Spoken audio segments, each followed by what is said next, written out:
Hello, j'espère que vous vous portez bien en ce début d'année 2022. Déjà, j'avais envie de faire un petit peu comme tout le monde, un petit bilan de mes lectures de l'année 2021, mais je savais pas tellement par quel angle l'attaquer parce que je voulais pas vous reciter toutes mes 50 lectures comme l'année dernière en vous disant juste ce que j'ai lu parce que finalement je trouve que ça a assez peu d'intérêt. Je voulais pas non plus faire une vidéo mes meilleures lectures parce que j'aurais pas pu choisir, j'en suis incapable, vraiment. Je sais qu'à chaque lecture que j'aurais rajoutée, j'aurais dit « Oh mais celle-là, je peux pas ne pas la citer, etc. etc. » Voilà, je voulais pas faire mes pires lectures non plus parce que ça c'est vraiment le genre de vidéo que vous risquez très peu de voir sur ma chaîne. Hein. Quand j'ai pas aimé une lecture, je le dis, mais je fuis le négatif de manière générale. Donc voilà, non, ça n'était pas pour moi. Et finalement, je crois que j'ai trouvé un compromis qui m'allait assez et que je trouvais assez pertinent. Du coup, j'ai décidé de vous présenter mes lectures les plus importantes de 2021. Donc, c'est-à-dire que ce ne sont pas mes meilleures lectures, même si, en fait, je vais vous citer quasiment toutes mes meilleures lectures, mais c'est pas un classement par ordre de préférence ou quoi, d'ailleurs, il n'y a pas de hiérarchie. Je voulais vraiment vous parler des lectures que j'ai aimées, mais qui ont aussi eu leur importance par rapport à ma personne, par rapport à ma vie, par rapport à quelque chose de plus global, on va dire. Ça a été vraiment une très bonne année de lecture 2021 pour moi. J'ai eu beaucoup de coups de cœur. Donc voilà, ça a été tellement difficile à choisir que avant de commencer vraiment ma vidéo, je voulais quand même mentionner tous ces livres que j'ai adorés cette année. Je ne pouvais pas ne pas les citer. Et du coup, je commence avec la catégorie Neil Gaiman, comme ça je les cite tous, comme ça c'est fait, parce que j'ai lu 8 Neil Gaiman cette année. C'est la première année, je pense, où je lis autant de livres d'un seul et même auteur. J'ai lu Signal d'alerte, recueil de nouvelles incroyables, Entremonde, la mythologie viking, American Gods, énorme coup de cœur American Gods, L'étrange vie de Nobody Owens, Snowglass Apples qui était incroyable, De bons présages en français et De bons présages, donc Good Omens, en anglais, voilà. J'étais obligée de les citer parce que c'est tous des Neil Gaiman et je les ai tous adorés, donc voilà. Et sinon, mes coups de cœur, vraiment plus, c'est-à-dire les plus gros coups de cœur que j'ai eu cette année, hors Neil Gaiman évidemment, et que je tenais quand même à citer. Donc on a Frankenstein ou le Prométhée moderne, La mer sans étoiles, L'attrape-cœur, Les oiseaux du temps, Dans un rayon de soleil et Heartstopper, évidemment Heartstopper, je ne pouvais pas ne pas le citer. Donc voilà, maintenant que mon cœur est soulagé de ne pas avoir trahi mes belles lectures, je vais pouvoir vous parler de mes lectures les plus importantes et pourquoi elles l'ont été. Donc comme je vous l'ai dit, il n'y a absolument pas de hiérarchie, hein, c'est pas une liste du plus important au moins important ou quoi que ce soit. Vraiment pas, je serais incapable de faire ça. J'ai juste gardé le meilleur pour la fin. Donc le premier que je voulais citer, c'est Le Retour du Roi et Le Hobbit, que j'ai lu, je les ai lus tous les deux cette année et qui sont importants pour moi en fait, parce que ça clôt ma lecture du Seigneur des Anneaux. Une lecture que je voulais faire depuis des années, que j'ai commencé du coup en 2020. Bah oui, du coup, que j'ai commencé en 2020. Et j'ai terminé Le Seigneur des Anneaux en janvier 2021. Ça a été une excellente lecture, mais surtout, ça m'a fait bizarre de les avoir enfin lus. Comme je vous l'ai dit, ça faisait très longtemps que je voulais les lire. J'ai toujours été très fan des films. Et ça a été vraiment une très bonne expérience de lire les livres, je les adore. Il y a ce côté où, oh, j'ai fini, je pourrais plus redécouvrir les livres, et en même temps, waouh, j'ai enfin fini. Voilà. Et du coup, le Hobbit qui est venu encore plus clore ça. Après, il me reste quand même encore des choses à découvrir dans l'univers de Tolkien. À commencer par Les Aventures de Tom Bombadil, qui est dans ma palle grâce à Soleil, merci beaucoup. Mais il y a aussi d'autres livres de Tolkien que je n'ai pas encore lus. Mais après, c'est pas forcément, même si j'ai envie de les lire, c'est pas forcément des grosses priorités. Parce que voilà, lire Le Seigneur des Anneaux et Le Hobbit, c'est quelque chose que je voulais vraiment faire. Un petit peu comme un objectif que je me serais jamais vraiment fixé, mais qui était là. Et je l'ai fait. Je les ai terminés en 2021, donc voilà, c'était quand même assez important. Le deuxième que je voulais citer, c'est du coup pas une fin mais un début, parce que c'est du coup ma lecture de Une étude en rouge et les autres Sherlock Holmes que j'ai lu cette année. parce que c'est quand même aussi quelque chose d'assez important. Je voulais lire les Sherlock Holmes depuis très longtemps. En fait, j'avais lu Le Chien des Baskerville quand j'étais en 5e pour l'école. J'en ai très peu de souvenirs, mais c'est une lecture qui m'avait beaucoup marqué. Et depuis, je m'étais dit, depuis la 5e, ça va bientôt faire 10 ans. C'est vous dire. Je voulais absolument lire les Sherlock Holmes et dans l'ordre dans lesquels ils sont parus. Et j'ai acheté mon intégrale de Sherlock Holmes quand j'habitais encore à Toulouse, donc c'était il y a 4 ans. Et je m'y mettais pas, je sais pas pourquoi, mais cette année, je m'y suis enfin mise et j'en suis très contente. Donc voilà, de temps en temps, je lis un Sherlock Holmes par-ci par-là et j'adore. J'adore Sherlock, j'adore Watson, j'aime beaucoup Sherlock Holmes. Je suis vraiment ravie de m'y être enfin mise. Voilà, j'ai enfin commencé Sherlock Holmes. Ensuite, le troisième, mais pas des moindres, que je voulais vous citer, c'est La Rencontre. Ce livre, oh là là, c'est un livre qui est très important pour moi dans ma vie parce que c'est un livre que j'avais lu quand j'étais petite et qui m'avait énormément marqué à l'époque. D'ailleurs, petite anecdote, si vous me suivez depuis quelques temps, vous savez que tous mes romans d'enfance, quasiment tous, ils ont disparu, on les a perdus. Je sais pas où ils sont passés.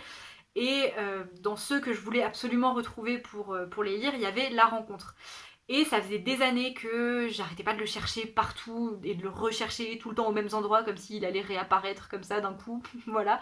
Mais surtout, j'en parlais à ma mère, je lui disais je comprends pas comment on a pu perdre ce livre, il est tellement bien et tout, et bref, voilà, j'ai fini par le racheter cette année, je l'ai relu, ça a été incroyable.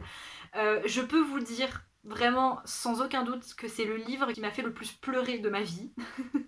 Et c'est quelque chose de positif, hein. Clairement, c'est un livre qui m'a déchiré, mais c'est vraiment quelque chose qui est cher à mon cœur. C'est un livre qui a un gros impact sur moi.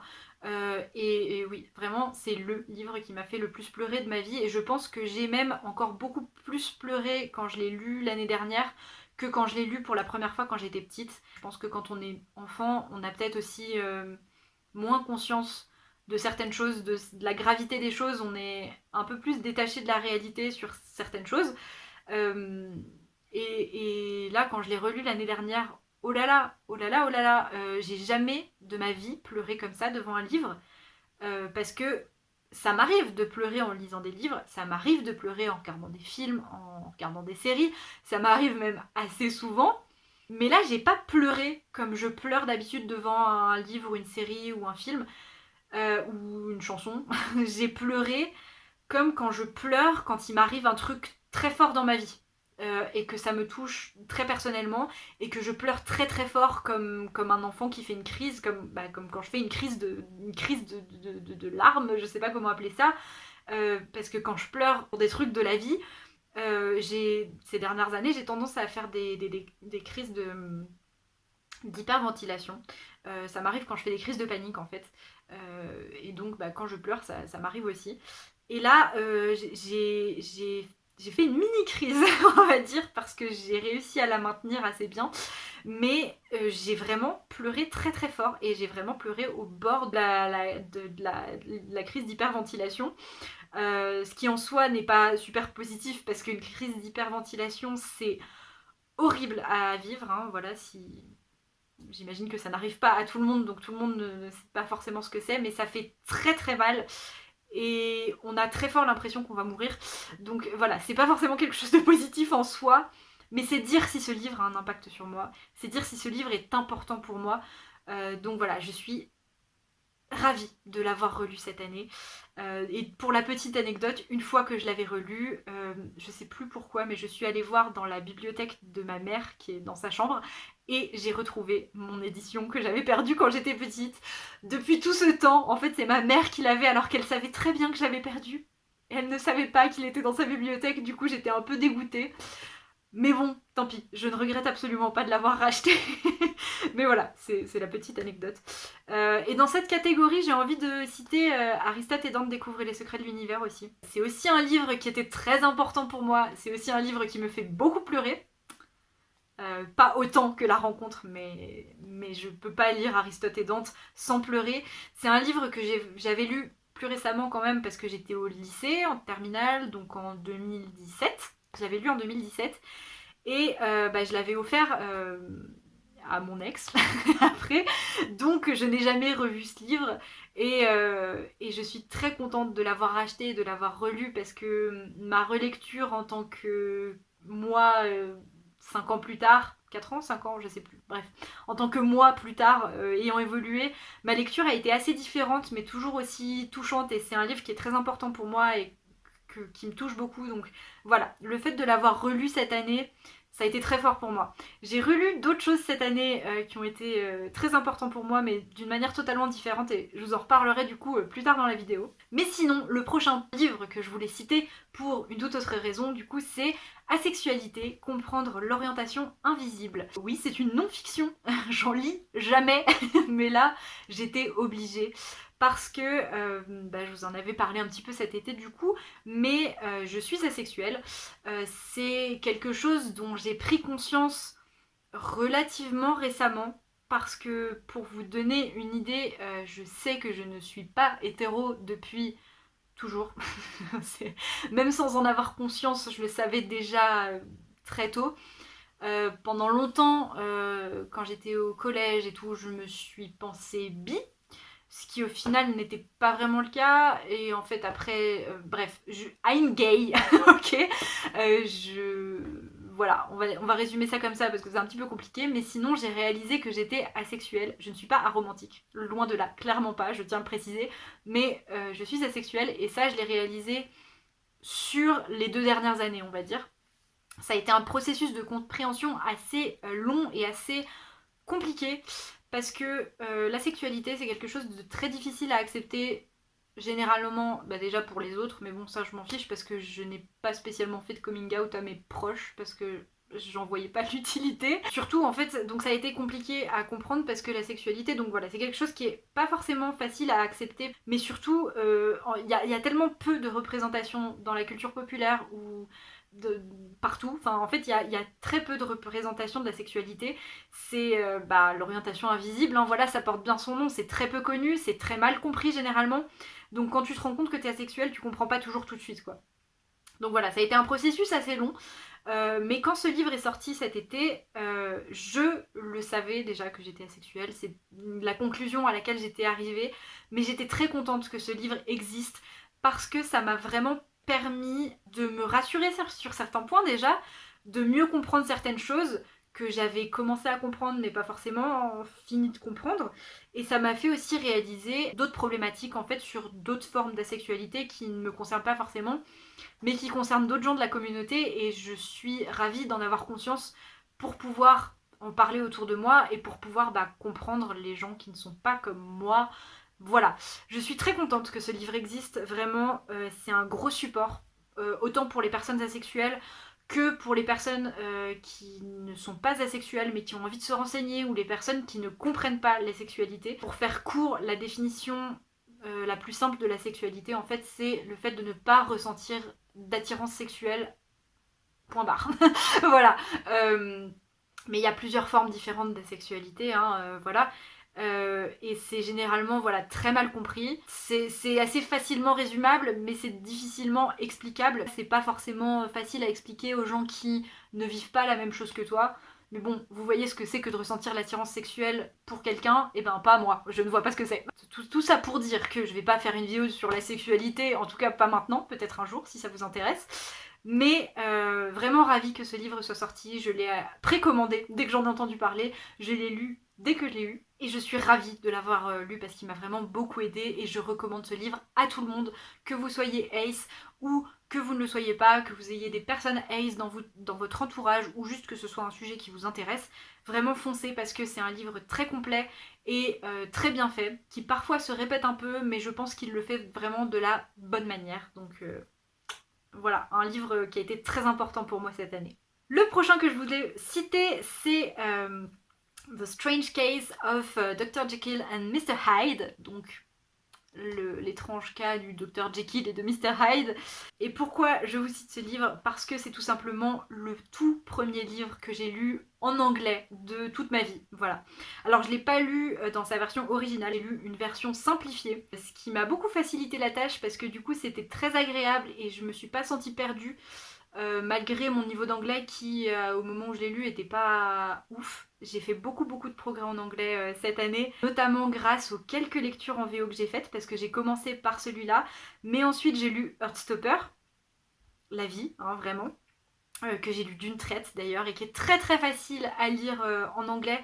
Si jamais vous n'avez pas un super niveau d'anglais et que vous voulez vous essayer un petit peu à la lecture en anglais, je vous conseille vraiment Heartstopper parce que l'histoire est incroyable et en plus c'est extrêmement facile à lire, donc vous ne serez pas perdu. J'ai lu aussi Snow Glass Apples qui est de Neil Gaiman du coup, qui est donc un roman graphique très court, qui a été beaucoup plus périlleux à lire parce que c'est vraiment de la fantaisie, c'est du Neil Gaiman et tout, mais c'était illustré, donc c'était beaucoup plus facile que de lire vraiment un roman en anglais. Ensuite j'ai lu la moitié de Frankenstein en version simplifiée en anglais, parce que c'était vraiment juste pour m'exercer comme ça. Et enfin j'ai lu Good Omens en anglais. Je vous en reparlerai du coup, mais j'ai lu Good Omens en anglais en entier, j'en suis très fière, voilà, et je suis trop contente d'avoir pu lire tous ces livres, et c'est grâce à Dr Jekyll and Mr Hyde que ma meilleure amie m'avait prêté du coup au printemps, c'était en mars je pense, ou en avril, et c'était une très bonne lecture, mais elle est surtout importante pour ça, pour le fait que je me suis bougé le cul, je m'y suis mise, j'ai commencé à lire en VO, j'ai pas lu grand chose, mais cette année, je l'avoue enfin, parce que je me le suis beaucoup caché. Ma meilleure amie me disait mais non, t'es bien, t'as un bon niveau d'anglais, arrête de dire n'importe quoi. Mais c'est vrai que cette année, mon niveau d'anglais a beaucoup augmenté, en bonne partie grâce aux livres que j'ai lus en anglais cette année, mais aussi grâce à autre chose, je vous en parle dans une autre vidéo, qui sera sûrement pas sortie quand cette vidéo sortira, mais vous la verrez. Je suis très fière de moi pour tout ça, pour m'être enfin mise à la lecture en VO, et pour l'avoir fait, je pense, de la bonne manière. Le prochain que je voulais citer, c'était la saga Anne, donc Anne de Green Gables, qui... J'ai beaucoup aimé le premier tome, le 2 et le 3 beaucoup plus mitigé, mais si je voulais vraiment citer ce livre, c'est pas du tout par rapport à l'histoire en elle-même, mais par rapport au fait que je fais la lecture de cette saga en lecture commune avec Soleil, et c'est ma première vraie lecture commune que je fais avec quelqu'un, voilà, et c'est vraiment une expérience que j'adore, surtout avec Solène, parce que c'est très rigolo, même quand on est énervé contre le livre, le fait d'en parler toutes les deux, on s'énerve ensemble, mais du coup on se fait rire ensemble, et ça va paraître bateau pour les gens qui ont l'habitude de faire des lectures communes, mais moi j'ai vraiment jamais expérimenté ça, et c'est vraiment une très chouette expérience.